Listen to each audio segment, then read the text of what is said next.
Hello and welcome everyone. I'm Or Rabinowitz. I'm a fellow with the newly endowed Yankum Israel Studies program, and I'm delighted to welcome you to this webinar of the Israel Insight series. The Yankum Israel Studies program fosters a cross-disciplinary education and research on modern Israel, and this seminar is one part of the program that we offer. We're based at the Center on Democracy, Development, and the Rule of Law at Stanford's University Freeman Spogli Institute, FSI. And you're welcome to check our events on our website. We also collaborate with many other programs at Stanford and across the campus. We saw a great response to past webinars, and we are pleased to continue with this very important plank of our program. And this week, as you'll soon hear, is actually quite relevant and topical. The webinar will span about 70 minutes, and we will start with a conversation, and then the floor will be open to questions from the audience. So please feel free to type in any questions you may have in the chat window. We're also recording this webinar, and it will be available to view later on our YouTube channel, and you can find the link on our website. And of course, to ensure you don't miss a webinar, please log on to our website and sign up for our mailing list. This concludes the admin part of our introduction. Today, we're delighted to host two leading experts on Iran, Sima and Raz Zimmt. Sima is a senior researcher and former director of the research program on Iran and the Shiite axis at the Israeli Institute for National Security Studies, known as the INSS. For most of her career, Shine served in the Israeli intelligence community. Her last position was head of research and evaluation division of the Mossad from 2003 to 2007. After her retirement, she served as deputy head of strategic affairs in Israel's National Security Council, and later in the Ministry of Strategic Affairs, where she was responsible, amongst other things, for the Iranian file and was the Deputy Director General, and we're very lucky and fortunate to have her here. Also joining us is Dr. Raz Zimmt, the Director of the Iran and the Shiite Axis Research Program at the Israeli Institute for National Security Studies, the INSS. He's also the co-editor of the Institute's journal, Strategic Assessment. He holds a PhD and a master's degree in Middle Eastern history from Tel Aviv University. He's the author of a book called Iran from Within, State and Society in the Islamic Republic, published in 2022. Sima and Raz, thank you so much for joining us in this absolutely topical, relevant, and couldn't be a more appropriate webinar. So first of all, thank you for joining us. And I'm going to kick us off with the following question, and please feel free to take it any which directions you feel. What is happening now in Iran? What should we know? What should we be aware of? Sima, I'll start with you. Excuse me, Sima, I think you are muted. Here we go. No, 1 second. Please unmute. Oh, okay. Yes, thank you. Go ahead. Okay. I said it's a very easy question, in brackets, but that's so what is happening, I'll say very shortly. There is, on one hand, the demonstrations are probably are finished, and the regime is now calculating its way of how to handle the numbers that are coming out in the press and from inside of the numbers of the people. It's not only the numbers; it's also the way they were killed, the ammunition that was used, and the young years-old people that are involved, even children. And of course, the funerals that are going now, and besides those that are in hospitals and those that are arrested. On the other side, that's for the inside, what I will say, on the other side stays, as Trump has said, a huge armada of different types. First and foremost, the carrier Lincoln that has arrived, and others in the region. And as we saw today with the tweet of on Truth, that Trump said to the Iranians, you have still a choice to go for an agreement, as I told you in the past. And as I told you in the past, you didn't go for an agreement, and we had the war that Israel started, but the US supported and involved. And actually, here we stand, whether there is a military attack or an agreement. Thank you, Sima. Raz, you follow closely the trickle of information that's coming out of Iran. What can you add to the picture? What do we need to know about what's going on now? Thank you for the invitation. It's a pleasure to be here. Unfortunately, I have to share Sima's views that it seems to us right now that this wave of protest was brutally repressed by the Iranian regime.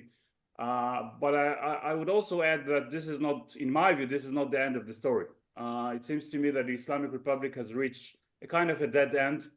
Not only that the main crisis, the main problems which initiated were the reasons for the last wave of protest in Iran since end December were not resolved. But my sense is that actually the brutal repression actually made it even worse. I mean, if we look at the two main problems Iran is facing, one is a huge crisis of legitimacy, meaning that even before this protest, huge number or huge percentage of the Iranian people does not support the Islamic Republic, the Iranian regime. I would say that probably not more than 15 or 20% of the Iranian population supported the regime. It seems to me that today the crisis of legitimacy is actually increased following this brutality. And then you have the economic crisis, which again was very deep and significant even before. But after 4 weeks, almost 3 weeks of internet shutdown, the fact that many stores, including in the bazaars, are still closed, that certainly means that the economic crisis is still there. And I think that one of the main problems, and I'll end with that, is that actually the Islamic Republic of Iran doesn't have any good options on the table. It can either accept the demands made by President Trump, but that means, according to Supreme Leader Khamenei, as a full capitulation, which would actually make it even more difficult to sustain the current situation of Iran, or it continues its stubborn position and is not ready to show any flexibility, and that means that we will probably see some kind of military strike by the US. So, Sima, you mentioned the possibility of Iran and the US perhaps holding talks, perhaps promoting some sort of a diplomatic resolution. Would this necessarily involve Iran's nuclear program or some kind of a nuclear diplomacy? And what basically are we talking about here? So first and foremost, it's the nuclear issue. I think it is very much understood also from what Trump is saying. He said Iran will not have a nuclear capability and from his nuclear weapon. But what it means is not the capability to have a nuclear weapon, which means Iran has to stop enrichment at all. And this was the demand in the 5 rounds of talks before June 25. And it is the same demand now. I assume the demands now after what happened in Iran will be wider. It will include also ballistic missiles. I don't know if stopping everything or curbing the number or something like that. I assume, even though I didn't hear it, I assume it will also include a demand that relates to the population in Iran, meaning freeing all those that were arrested, some openness to I don't know, things that I am trying to tell to others that might bring it to the table, but I didn't hear anyone saying it. But support, humanitarian support in the hospitals, because it seems that the injuries are very difficult ones, and a lot of other things that are related to the people. I have to admit that I heard from different resources, open sources, of course, everything I'm saying is just in the open, is that there might be a demand for a kind of a change in the leadership. I heard it from journalists. I don't know if it's correct.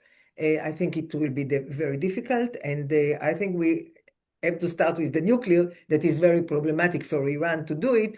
But you know, everything is possible if the alternative is the end of the regime. So it depends what is the equation that will be put before the leadership of Iran. Thank you, Sima. Raz, Sima mentioned that the nuclear issue is at the heart of it. Can you please give us some context? Why is it so important? How did we reach a situation where this really became a bargaining chip between Trump and the Iranian leadership in such a critical turn point, and any thoughts you have on this matter? Well, it's actually going back to the situation we faced before the 12-day war in June. And we all know that the 12-day war in June, the Israeli and US strikes on Iran certainly managed to degrade both Iran's nuclear capacities and also its ballistic missiles capacities. Iran is no longer a nuclear threshold state. It doesn't enrich uranium currently. It has not made a very significant progress, certainly not in the two sites in Fordo and Natanz, which were struck by Israel and the United States. But still, we unfortunately we know that even after this war, the nuclear file is still unresolved. I mean, the motivation is still there. In a way, it might even be increased following the war, because many Iranians, even before the war, but certainly after the war, has reached the conclusion that the only ultimate deterrence vis-a-vis Israel and the United States, especially due to the weakness of the so-called pro-Iranian axis in the region and the fact that the missiles capacities are not enough to deter Israel, the only way to deter Israel is through breaking out to nuclear weapon. And then we know that there are still 450 kilograms of enriched uranium to 60%. This fissile material is still existing in Iran. And so there is no IAEA inspections in Iran. So certainly the nuclear issue alongside the missiles capacities of Iran are the two main issues considered as major threat both by Israel and the United States. We all remember the recent meeting between President Trump and Prime Minister Netanyahu, saying very clearly that if Iran makes any efforts to reconstitute its nuclear program, it will be attacked again. And so with all due respect to what happened in Iran in the last 4 or 5 weeks, unfortunately, even after this brutal repression, human rights are certainly important, but from the national security of both Israel and the United States, it seems that the nuclear issue and perhaps its ballistic capacities are still considered as the two main security concerns. Thank you. So Sima, Raz just mentioned U.S.-Israeli cooperation, and you also alluded to it. I want to ask you, do these two actors, the U.S. and Israel, do they 100% share the same interests when dealing with Iran, or is there an area where we can identify a conflict of interest between the Israel and the U.S.? Is it likely that we'll see Israel pushing towards one direction and the U.S. pushing towards another direction? How should we analyze these interests?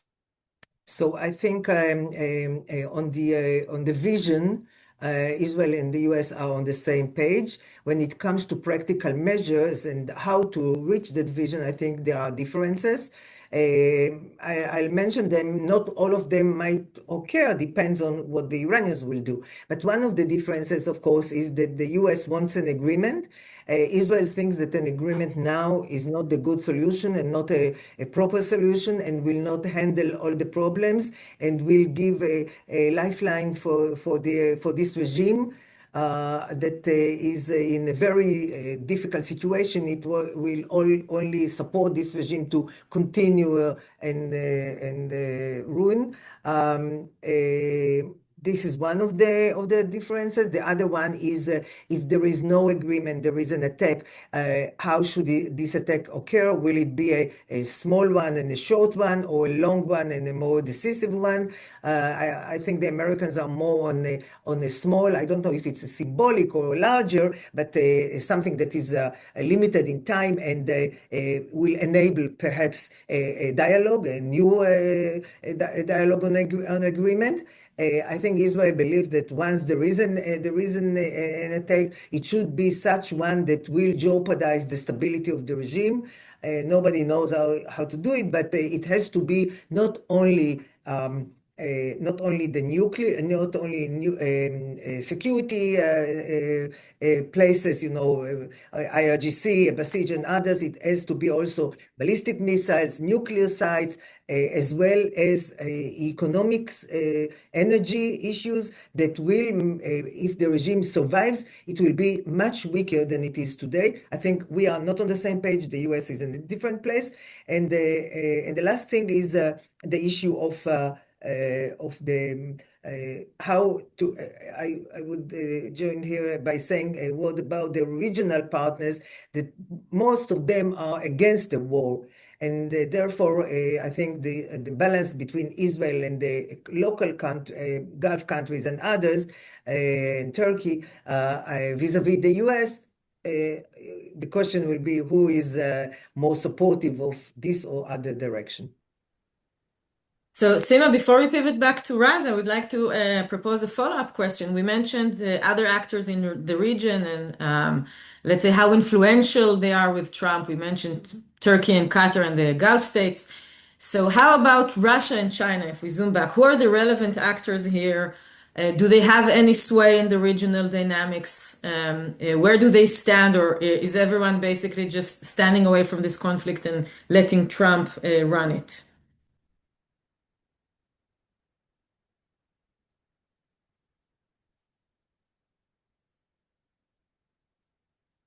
Sima, can you hear us?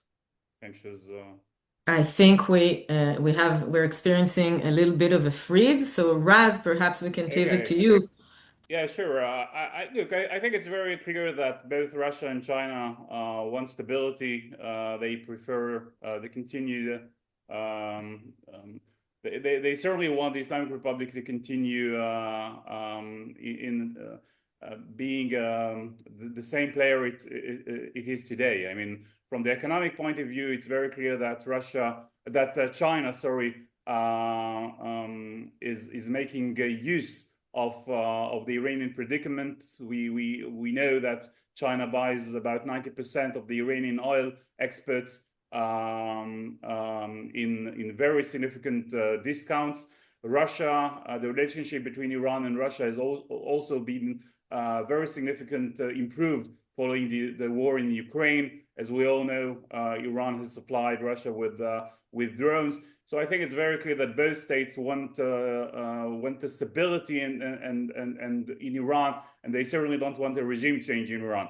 Having said that, I think it's also important to note that I would not expect any of those countries to directly support, certainly militarily support Iran if it faces a US strike. We might see some kind of intelligence or cyber cooperation between Russia and Iran. We've already seen some efforts by China to provide Iran with some dual-use technologies which could be used for its ballistic missiles capacities. But just as we saw during the 12-day war in June, back then Iran again reached out to both Russia and China to support its military efforts. It wanted Russia to supply advanced aerial defense systems to Iran, but Russia still needs the S-400 in Ukraine.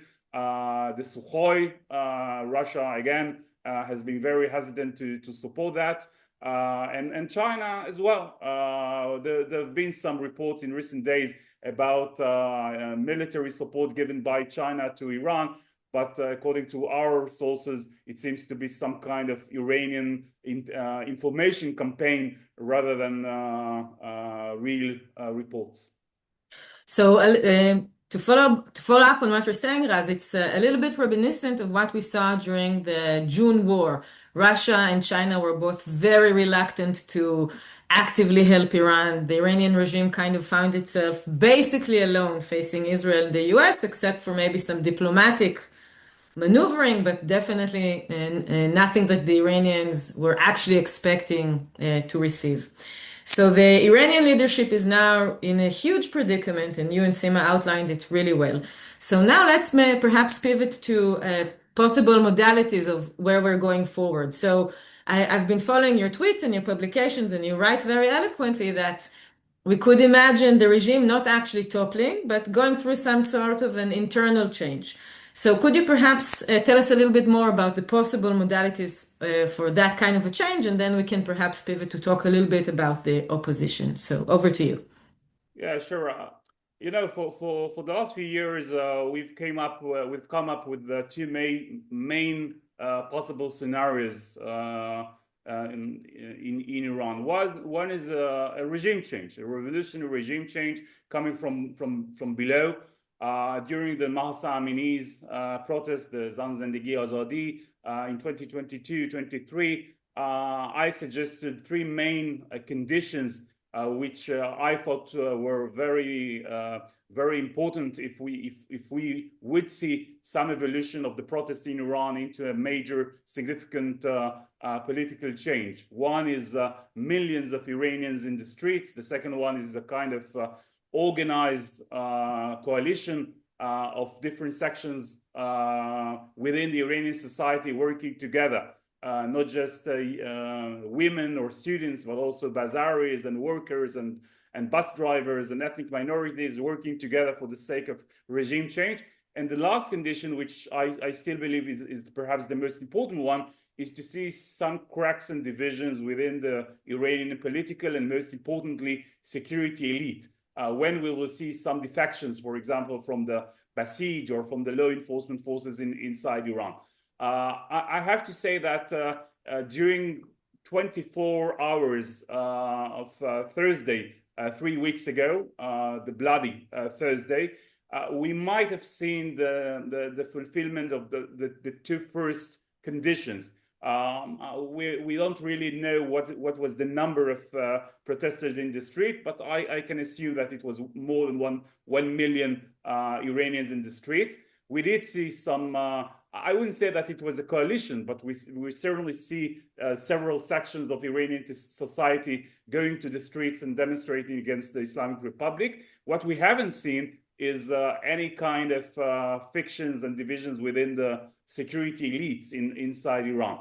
And then after this brutal, murderous repression, we can now talk again about the possibility of some kind of a change from within the regime. Now, that doesn't mean that we will not see another trigger in the near future, which could, again, bring the Iranians back to the streets. But right now, I think that most Iranians are very much concerned and afraid of going back to the streets. And that raises again the possibility that someone from within the political or military security establishment inside Iran will reach the conclusion, and I think Sima raised this possibility, that at very extreme circumstances, they might reach the conclusion that the only way to save the Islamic Republic of Iran and their own interests is through some kind of a change from within, by letting Supreme Leader Khamenei out of office, and that might pave the way for a more, I would say, limited change from within the regime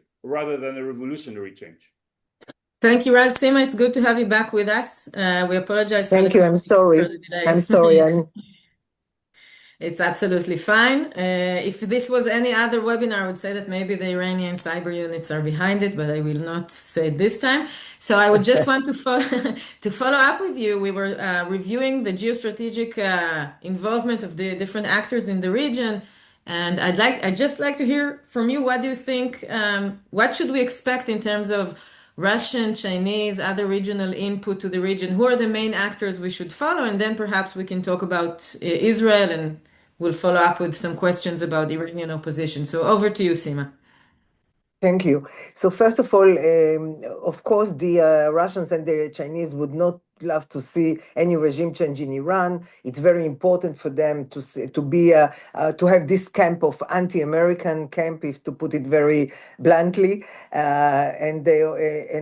It's not only this camp; it's also the notion of a possibility of a regime change, which is something that, of course, is completely out of their interest. The other element is that the Russians are now in a dialogue, in an ongoing dialogue, that they had meetings in Abu Dhabi with the Americans and the Ukrainians on the war. So they have an interest in the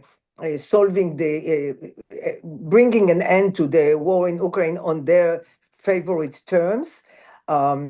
This is something that will limit anything that they could, if they wanted to support the Iranians.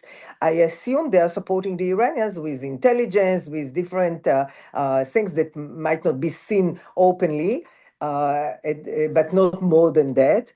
The Chinese, there was a different pieces of information that have been talking about anti-aircraft systems delivered to Iran, but we didn't find any way to confirm that. What we do know is that the Chinese have supported Iran some months ago with chemical material that is needed for the ballistic missiles. And I assume if they could do other things like that, but not something that will be openly against the U.S., will be done. I think it is important from the Chinese point of view to look on what the Americans are willing to do if they do something in Iran, because the issue of Taiwan is already on the table for everybody is talking about 2027. We'll see. I do hope that nothing happens, but this is something that is very high on the agenda. And I think it will be important for them also to see the capabilities of the U.S. If and when it comes to a direct involvement in the Iranian case. But no question that this camp of this camp that want to change the world order is facing a situation where the only one who changes things in the order is Trump in Venezuela, in a different way now with Greenland, but also and now with Iran. And this is, of course, not in their interest, but that's the situation. So, Sima, you mentioned the media reports about China sending chemicals that Iran could potentially use to produce fuel for its ballistic missile program. So, I'd like to expand with both of you a little bit more about that plank of our discussion, Iran's ballistic missile program. And perhaps a good way to open this discussion is to ask you, what did Israel learn from the 12-day war about this particular threat, about the role that the Iranian ballistic missile program plays in the Israel-Iranian rivalry? What should we be following? What lessons should we learn? What lessons should we perhaps not learn? So, Sima, maybe I'll start with you, and then we can go to Raz. I think that first of all, one has to know the facts, and the fact is that less than 10% of Iranian missiles that they were shooting on Israel penetrated the anti-missile system. So the numbers are in this case important. Most of them didn't reach, and from the point of view of UAVs, I think one UAV from 1,000 as so these are the proportions. That doesn't mean that less than 10% didn't made destruction in Israel. Of course, if something is falling on a house, on an apartment, on a building or a hospital or something like that, of course there is a damage. No question that Israel is much better equipped with shelters and all the possibilities for people to hide, which Iran doesn't have at all. I think if we look on the activity of the head of CENTCOM visiting all the countries in the region, including Israel, one can understand that the same system of CENTCOM with Israel of supporting the air of Israel and making sure that less and less missiles will penetrate is already in the operation. And of course, we probably will be doing better today than we did before, but still it is an issue. So thank you, Sima. Raz, what should we know about the lessons that Israel learned from the 12-day war, and by comparison, perhaps the lessons that it's likely that the Iranian had learned? Could be about the ballistic missile program and its importance, could be about broader things. Going forward, what should we keep in mind in this context? I think one of the more interesting things we can see today in Israel is the evolution of the Israeli attitude towards the ballistic missiles, mostly in Iran, as a strategic, I wouldn't say existential, but certainly as a strategic threat. For many years, the Israeli main concern with Iran was its nuclear program. And the Israeli concern over its missiles was mostly due to the fact that the missiles can be used as a delivery system for the nuclear weapons. I have to say that even before the war, I met several military officials saying that actually the ballistic missiles have turned into a major threat. We all remember the assessments in Israel, especially since the second Israeli attack on Iran in October, where there were some reports that Israel managed to degrade Iran's ballistic missiles capacities, and then a few weeks or months later, we found out that actually the production of new missiles in Iran increased. And the assessment in Israel was that if Israel does nothing, in a matter of for 1 or 2 years, the number of ballistic missiles could reach a potential very devastating potential on Israel. And so I think that when we go, for example, back to the meeting between President Trump and Netanyahu a few weeks ago, the main issue on the table was the when and what could trigger a new round of war between Israel and Iran, not over the nuclear issue, which was, of course, very natural that if Iran tries to resume enrichment or to break out, it's going to be reattacked. But the fact was that Prime Minister Netanyahu came to President Trump saying if at some point the Iranian ballistic missiles capacities reach a dangerous level, we will have to deal with that. And so I think that despite the relatively success of the Israeli air defense system to deal with most of the missiles, I think that the Israeli attitude today is different than it used to be. And I think we will have to discuss in the next few months and years, regardless of what happens in Iran in the next few days or weeks, whether Israel should apply the so-called Begin doctrine, which means that no state which is hostile to Israel can have a nuclear capability to break out, whether we should apply this doctrine also to the ballistic missiles capacities as well. Because if the answer is yes, then it means a very significant change in the Israeli strategy when it comes to conventional, strategic conventional capabilities as well. So just as a point of interest to our listeners and viewers, perhaps it's interesting to know that Israel started seriously considering putting together its aerial defense and the Arrow system and its and the program, which would end up being the Arrow program because of the Iran-Iraq war and the Iraqi missiles falling on Iranian cities in the mid-80s. So it's interesting to see how these things are historically connected. I'd like to now progress to talk about the opposition and what we can or cannot anticipate and look forward to. And of course, feel free to add anything else that you think is relevant and is somehow related to the question. We don't know anything almost in the public sphere about the existence of an opposition to the IRGC, the Iranian guards, if you will, and the Iranian leadership. We don't know how well organized they are. We don't know how feasible it is to even consider a sort of a regime change. So let's try to fill the gaps here. Sima, what do we know, if at all, about the Iranian opposition, its organization, its presence abroad in Iran? Is there anything we can learn from open sources? What should we take into account? So I suggest I talk a little bit about the opposition outside of Iran, and perhaps Raz will talk about the opposition inside Iran.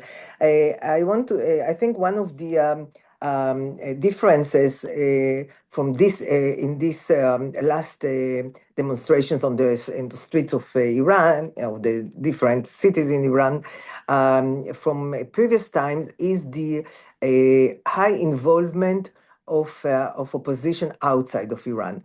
Now, it's not that we didn't see during 2022 the hijab demonstrations that a lot of Iranians living abroad were demonstrating in the streets, but I think we've seen this time much more in more capitals in Europe and in the US, in cities in the US and other places. So that's one element. The other one is of course, the involvement, the higher level involvement of the Reza Pahlavi and the fact that more and more people inside Iran are shouting his name. I don't think there is a debate going on whether he became a figure that is accepted by the population, by the citizens of Iran. I think it's much more against the regime, because he's a name that has the past before the revolution. And I think it is one of the way to express anti-regime sentiment by calling his name and talking about him. But I do think that his profile this time, the way he was talking to the people inside, the encouragement to the people, and of course he is not accepted yet by all the opposition, the many groups that are outside of Iran, opposition groups that are outside. And actually, this is one of the flaws of him, that he doesn't know how to combine different groups that are outside of Iran into a one common exile opposition to the regime. I do hope he will know how to do it, but it looks very difficult. This was always, but today it's very crucial. And therefore, I think we still don't see the American the president, for instance, acknowledging him or meeting him or something like that, because everybody understands that he is a segment, not a representative of a wide opposition. But still, he has been meeting with Lindsey Graham, Senator Graham, who is very close to the president and others. So there is a higher profile of the opposition outside, but no question that the most important element will be the opposition inside. Raz, over to you. Yeah, actually what Sima said about the high profile of Reza Pahlavi, which I have to admit surprised me a little bit. I didn't expect to see so many slogans being shouted inside Iran in favor of Reza Pahlavi, although I certainly agree that it might be a more expression of nostalgic sentiments towards the pre-revolutionary Iran. But I think that the fact that many Iranians today are ready to accept, in a way, the possibility that Reza Pahlavi, who hasn't been to Iran since 1979, and let's admit it, he hasn't been so successful, to say the least, in trying to organize the opposition outside Iran, including his very failed coalition in Georgetown during the 22-23 protests. This by itself serves as another evidence for the weakness of the opposition inside Iran. And I think that we actually cannot talk about opposition inside Iran. There are protests in Iran. There might be some local leaders of the students' organizations, of the bazaars in Tehran. We haven't seen any organized opposition inside Iran, and that should not come as a surprise, because the Islamic Republic of Iran has certainly learned the lessons of the Shah, of the Islamic Republic, of the Islamic Revolution, and they have made any effort for the last 47 years to repress any sign of not even opposition, of potential opposition, whether it's a working organization, trade unions, journalists, students, women, any kind of initiative which could pose a threat or even a challenge to the stability of the regime were repressed. I was asked by one Israeli journalist why we don't see Nelson Mandela in Iran. There are actually numerous Nelson Mandelas in Iran in jail. Nargas Mohammadi, Mustafa Tajzadeh. There are certainly high-ranking journalists, intellectuals, political activists, but they are all in jail without the possibility to organize or to enjoy a substantial opposition inside Iran because of 47 years of continued repression. So the regime is very capable of conducting this ongoing repression. It's very capable, as we saw, in freezing or cutting off the country from the cyberspace, from communication. It's very ruthless. It's willing to let's say, really mow down the protesters. And we see reports which are impossible to verify of horrendous numbers of casualties. And another thing I'd like to hear your reflection on before we move on to talk a little bit about Iran's proxies in the region and how they come in. We see, at least playing out in the outside Iran, obviously, a lot of support from Jewish communities, from Israeli communities. We see Israeli flags being paraded publicly in protests that are in support of the protests and against the regime. Is this something unique? Personally, I was surprised that people were surprised, but this isn't something that we see every day. Do you think that this indicates something? What should we learn from this phenomenon? This is an open question, so feel free to take it and add to it. Raz. Right. I wish there were more demonstrations in the West in favor of what's going on in Iran. My sense is that we unfortunately saw much more anti-Israeli protests during the Gaza war than we see today. I'm not sure if it's surprising.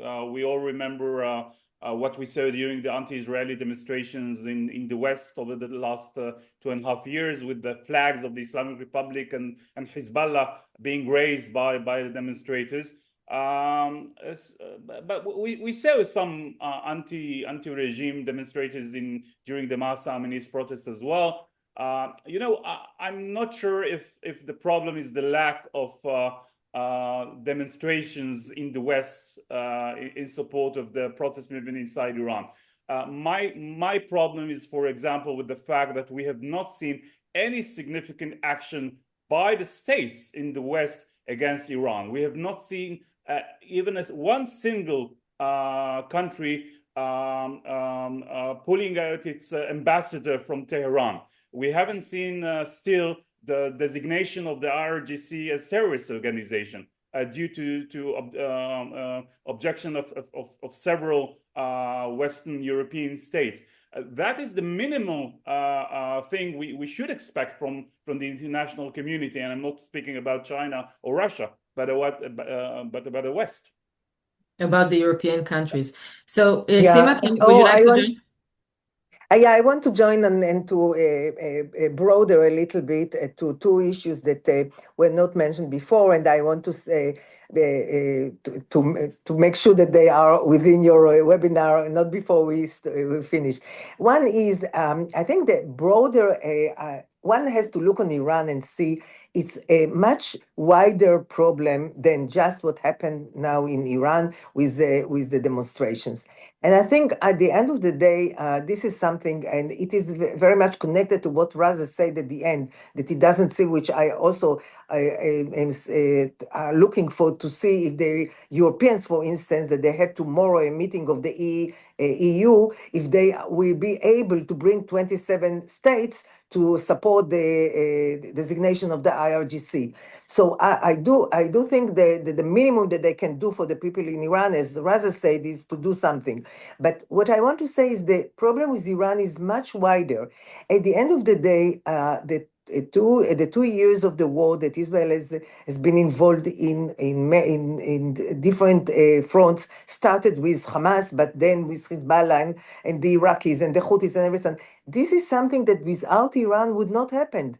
All of those militias are militias that are equipped, financed, trained, and ideologically motivated by Iran. So this is one thing. The other one is, of course, Iran is not only the problem of Israel.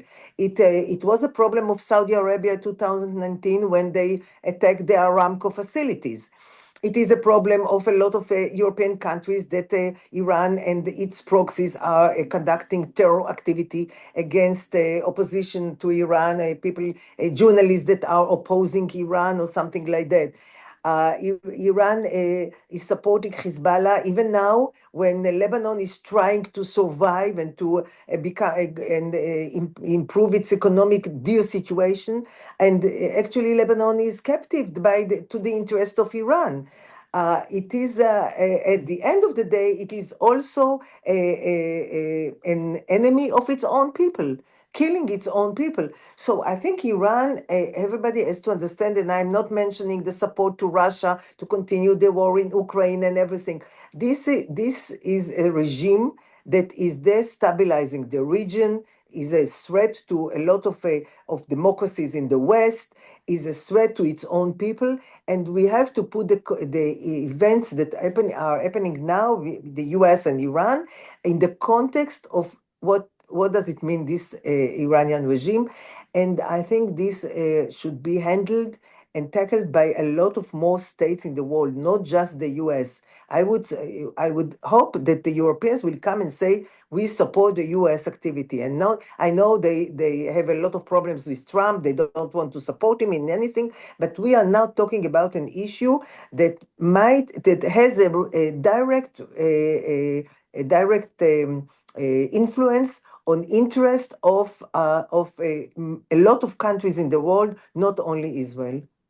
So, Sima, you mentioned Hezbollah and how Iran methodically, and we all know that this has been an Iranian doctrine, has been arming and funding and training and putting together a whole network of proxies, which they call the axis of resistance.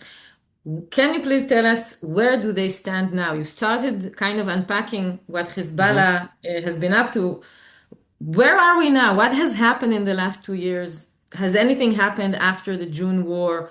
Who are the important actors we need to look at? Where are they now? And then perhaps Raz will follow up with you. So Sima, first you.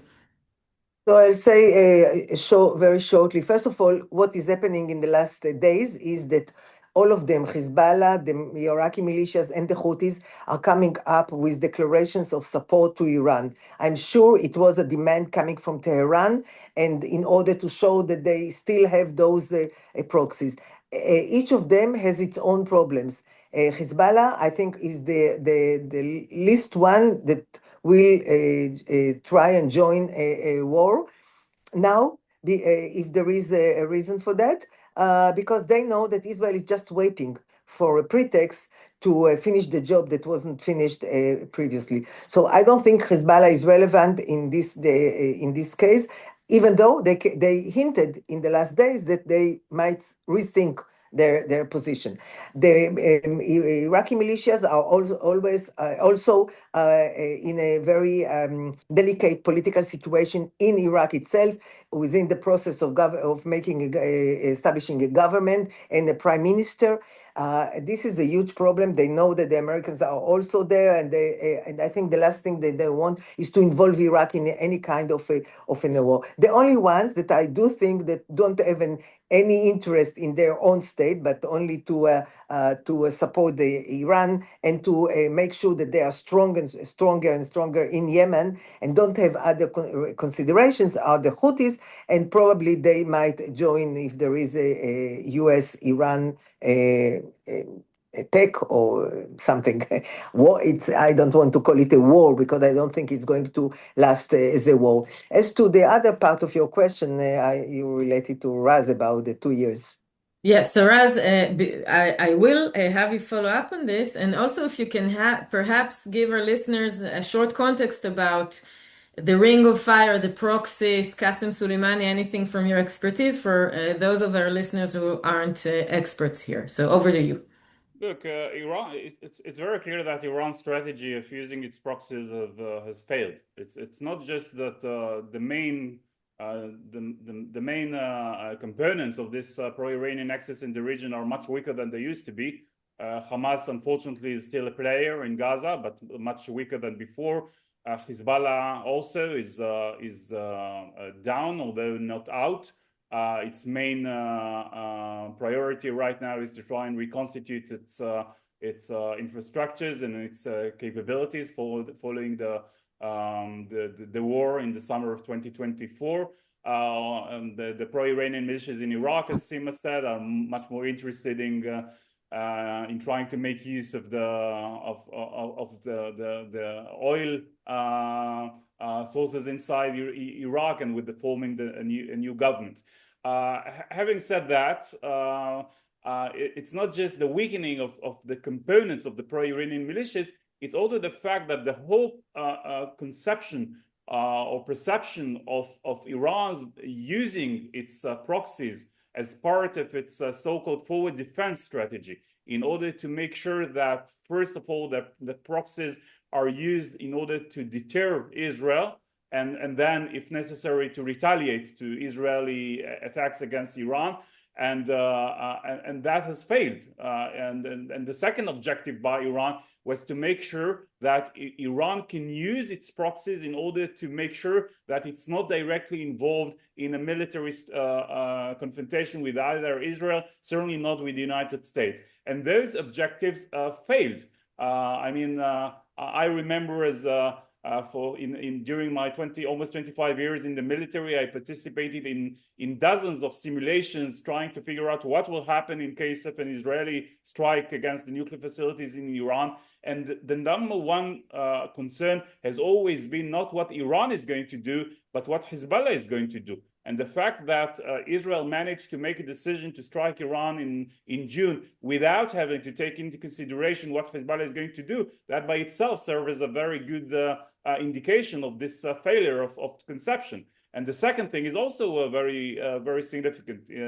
Iran tried, at least in the first few months of the post October 7th war, to engage in an indirect confrontation with Israel by using its proxies, mostly Hezbollah and the Houthis and the pro-Iranian militias from Iraq, in order to make sure that it's not directly involved. But at some point, due to the decisions made by Hamas and Hezbollah, it found itself eventually in a direct confrontation with Israel. So it's very clear that this strategy has failed, unfortunately, and with that, it's very clear that Iran is still very much committed to try and build up and reconstitute its proxies capacities. It has the patience, it has the determination, and if we just use one recent statement by the US finance minister who visited Lebanon a few weeks ago, said that since the ceasefire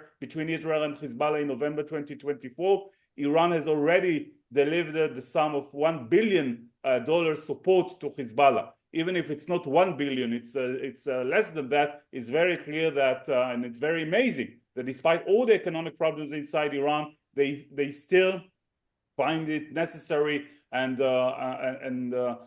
they still support Hezbollah, Hamas, the Houthis, and the pro-Iranian militias in Iraq. So I think for the scholarly community and for observers, one of the biggest questions is what led the Iranians to decide in April 24 to launch the operation True Promise One, the first wave of ballistic and drone attacks against Israel, but that's something we won't be able to cover now. My last question to you two, before I take a few questions from our crowd, our viewers and listeners, is the following.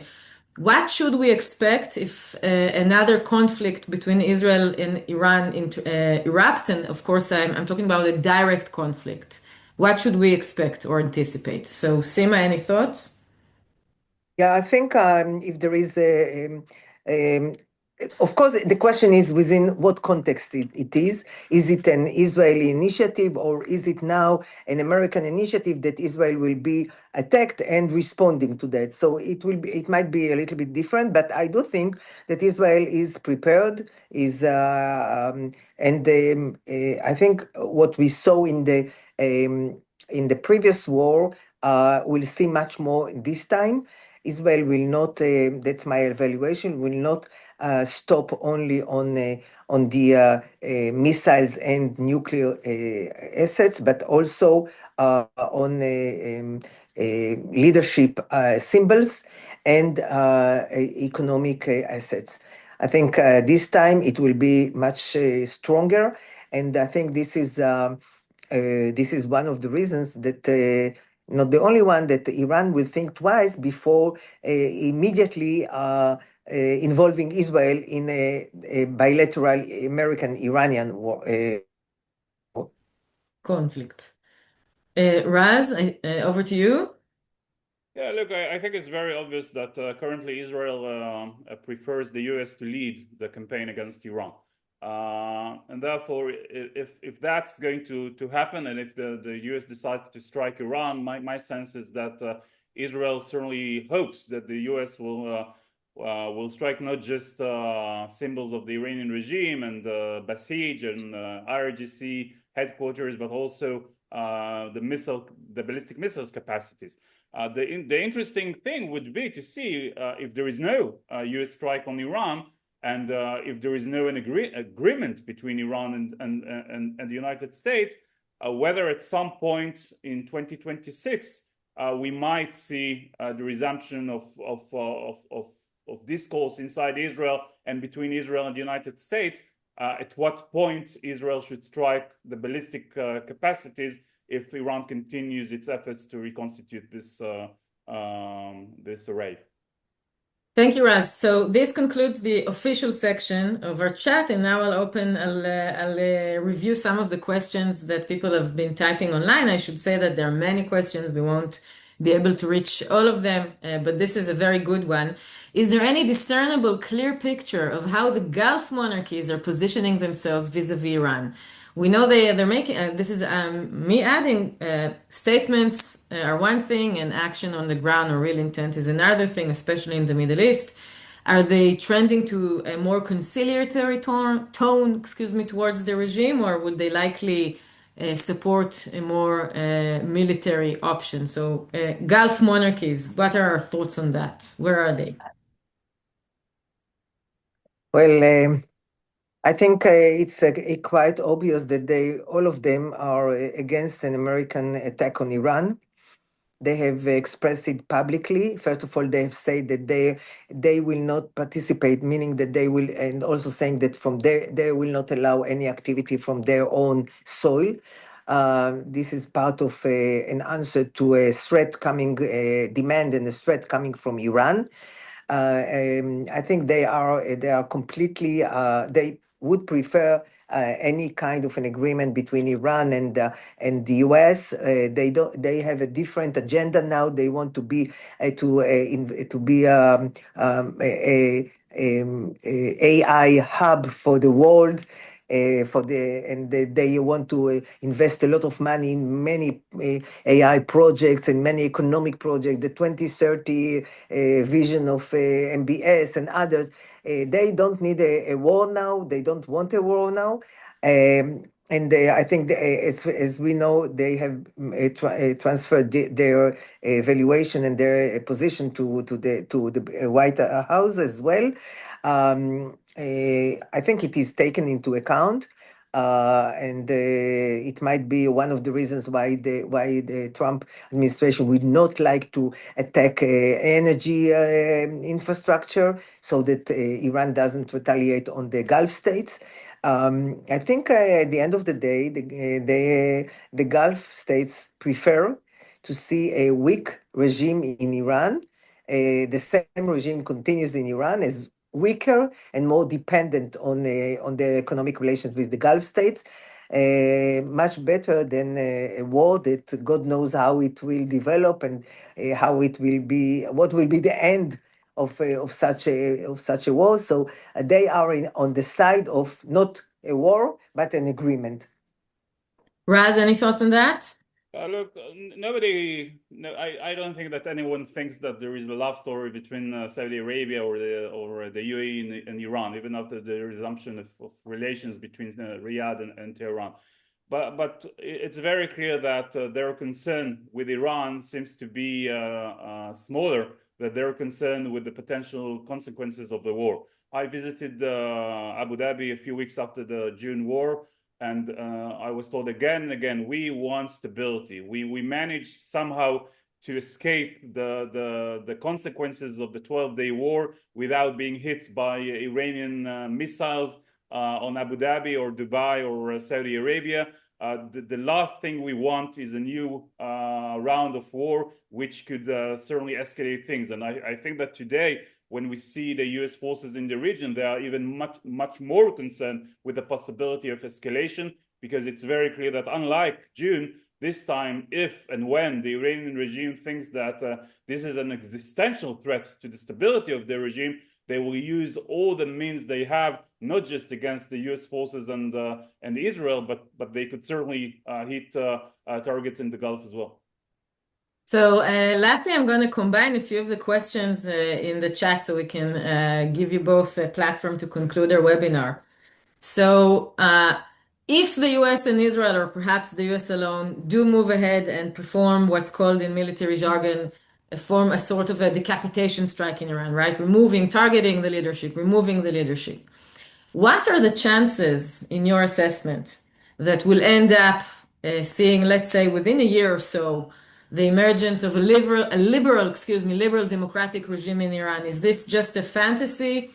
Is this a daydream? Is there any kind of likelihood of that kind of a dramatic, deep regime change playing out in Iran? I'm sure that a lot of diaspora Iranians and general observers are rooting for that, but we'd like to hear whether you think this is a realist scenario. And the flip side of that is there any chance of Iran fragmenting like we saw in Libya, or we see efforts in Syria to prevent that kind of a fragmentation process? Or looking ahead, what are the possibilities? What are the assessments? Is there any kind of chance we'll see a liberal Iranian democracy soon? Sima, over to you. First of all, I want to say that from many polls that were conducted in the last years, and more than that, the Iranian population is prepared to democracy much more than any other population in the region. That doesn't mean anything, but it's an important understanding that there is a background for kind of a democracy, and the population in Iran is more connected to internet and all different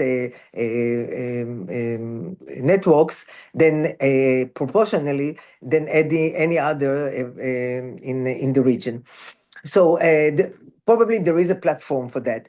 The big question is, and nobody of us can, I think, try and speculate what kind of regime change, if at all, there will be in Iran.